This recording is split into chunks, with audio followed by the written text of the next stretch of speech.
Assalamualaikum warahmatullahi wabarakatuh. Anak-anak, perkenalkan saya Bu Ayu Sulistiawati, pengajar Mapel IPA. Kali ini kita akan mempelajari materi menciptakan sekolah bebas sampah. Maka sebelumnya mari kita awali dengan bacaan basmalah. Bismillahirrahmanirrahim. Pengertian sampah. Sampah adalah benda sisa yang tidak berguna dan tidak diinginkan atau dibuang dalam jangka waktu panjang akan menjadi permasalahan serius yang harus dilakukan pencegahan dan diberi perhatian serius. Sampah di Indonesia, menurut data Kementerian Lingkungan Hidup dan Kehutanan, menyebutkan timbunan sampah di Indonesia mencapai 65,79 ton.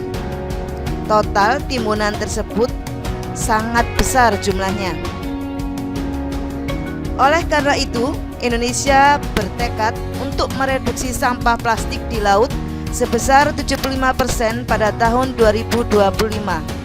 Untuk itu dibutuhkan kerja keras yang luar biasa agar tekad tersebut tidak hanya berhenti pada wacana saja.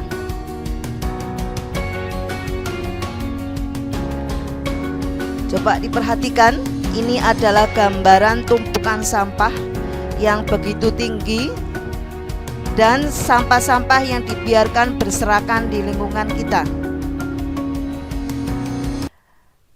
Dari berbagai macam sampah tadi, maka dampaknya atau akibatnya secara umum adalah jika sampah dibuang di sembarang tempat, maka menyebabkan lingkungan menjadi kotor serta tidak enak untuk dipandang. Di samping itu, jika sisa buangan sampah tersebut mengeluarkan bau busuk yang menyengat, pasti akan menyebabkan orang yang tinggal di sekitarnya merasa tidak nyaman. Yang kedua, dampaknya bagi kesehatan. Dampak buruk limbah sisa buangan terhadap kesehatan muncul akibat tumpukan sampah menjadi tempat yang cocok untuk berkembang biaknya organisme penyebab penyakit, serta menarik perhatian binatang lain seperti lalat dan anjing. Binatang yang menyukai tempat tersebut akan menjadi perantara yang membawa penyakit pada manusia. Manusia yang hidup di sekitar tempat sampah yang menumpuk berpotensi besar terserang penyakit. Yang ketiga, dampaknya bagi lingkungan. Limbah sisa juga membawa dampak buruk terhadap lingkungan sekitarnya. Cairan sisa buangan yang masuk ke perairan atau selokan akan mencemari air yang berujung pada sungai. Ikan dan makhluk hidup yang lain yang ada di dalamnya akan mati, sehingga beberapa jenis akan hilang. Hal tersebut akan menyebabkan gangguan terhadap keseimbangan ekosistem perairan. Keempat, dampaknya terhadap tanah. Jika sisa buangan yang menumpuk menyebabkan sejumlah permasalahan terhadap tanah.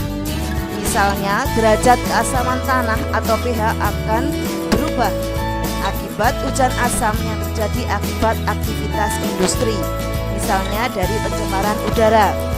Penggunaan bahan kimia dalam sektor pertanian ternyata juga berdampak pada makhluk hidup yang berada di permukaan ataupun di dalam tanah, sehingga keseimbangan ekosistem akan terganggu. Berikutnya, dampak kebencanaan. Pembuangan sisa buangan ke aliran air secara terus-menerus akan menimbulkan tersumbatnya aliran air. Penumpukan tersebut akan menghambat aliran air sehingga tinggi permukaan air akan meningkat secara perlahan.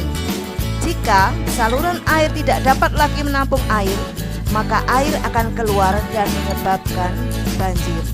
Potensi ini akan muncul pada musim penghujan.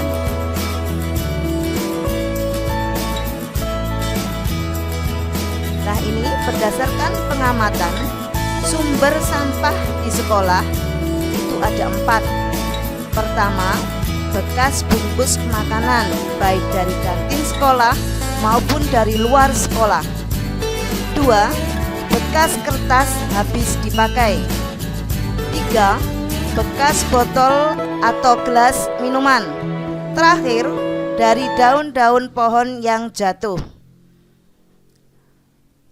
Untuk menyelesaikan masalah yang ada di sekolah dari sampah tersebut, maka sekolah melakukan pengelolaan sampah, yaitu melaksanakan kampanye 6R.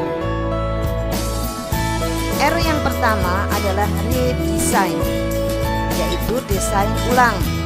R yang kedua, reduce, mereduksi plastik sebagai bahan baku. Yang ketiga, remove, menghapus plastik sekali pakai. Keempat, reuse, yaitu menggunakan kembali plastik yang masih bisa digunakan. 5. Ada recycle, yaitu mendaur ulang untuk menghindari limbah plastik. Terakhir adalah recover, pembakaran plastik secara ketat untuk produksi energi. Ini adalah kebijakan di SMPN 2 Kutorejo tentang sampah tadi. Yang pertama, di luar dilarang menjual makanan berbungkus plastik. 2. Tidak jajan di luar kantin sekolah, sebab pasti akan membawa sampah ke sekolah. 3. Siswa membawa makanan dan minuman sendiri dengan tepak atau wadah makanan dan tumbler atau botol minuman. 4. Sampah yang ditimbulkan oleh siswa wajib dibawa pulang dengan dimasukkan dalam tas. 5. Dilarang membawa makanan berbungkus plastik ke sekolah.